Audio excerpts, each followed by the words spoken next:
Ils étaient nombreux à répondre présents pour cette 15e édition de la Journée scientifique du tourisme local organisée à Dakar. Chercheurs, étudiants, experts et professionnels ont échangé sur les moyens de valoriser les recherches touristiques de nos territoires à travers une approche scientifique et durable. Les organisateurs ont fait le point lors d'une cérémonie des conclusions de ces journées scientifiques. On est là pour accompagner ce colloque scientifique. 15e édition, mais première édition au niveau de l'Afrique subsaharienne.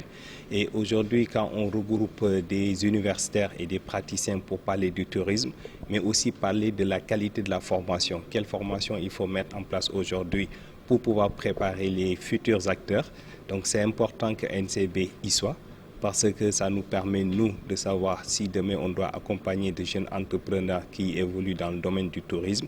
Donc, quelles sont les formations dont ils ont besoin, mais aussi quelle est la situation actuelle du tourisme durable au Sénégal, en Afrique et partout dans le monde, et comment faire aujourd'hui pour trouver leur épingle du jeu pour eux en tant qu'entrepreneurs, mais aussi pour le développement du tourisme durable au Sénégal. Cette année, le colloque s'est articulé autour du thème tourisme durable et gestion des compétences.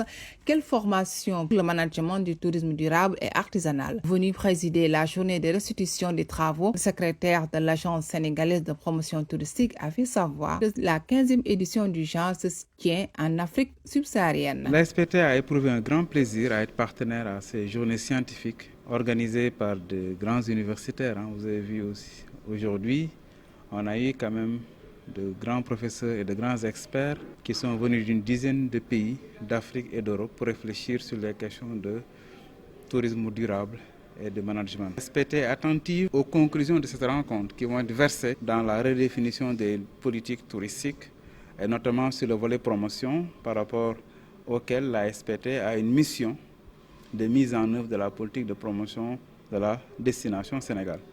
Et la rupture importante qui est apportée dans la démarche est qu'aujourd'hui, on met davantage de focus sur le développement de nouveaux produits pour rompre avec la monoculture du balnéaire qui nous a apporté des résultats. Le directeur général attend avec beaucoup d'impatience les conclusions de cette rencontre qui seront versées dans la définition des stratégies de développement touristique. Des stands d'exposition ont également permis de mettre en valeur des initiatives locales innovantes pour l'artisanat et l'accueil touristique.